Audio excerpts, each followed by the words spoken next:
Mga buhay nakaupo, araw-gabi tayong kumakayod, pawis natin tila inuubos.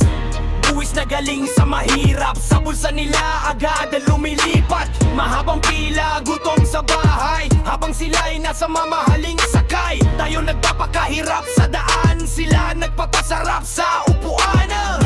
Bakit ganito ang nangyayari? Taong bayan laging dihado lagi. Mga pangako, puro salita pero kaban ng bayan ang nawawala. Mga politikong buhay, walang awa sa masa. Binubusog ng buwis natin habang bayan ay naghihikahos din. Mga buhay sa pwesto, laging pera ang gusto. Tayo ang siyang nagdurusa habang sila'y nagpapasasa. Bangag na administrasyon, ginawang sunod-sunuran ng maraming tao. Malalaking pera ang ipinamudmod para protektahan ang kanilang trono. Mga makapwesto, naging tao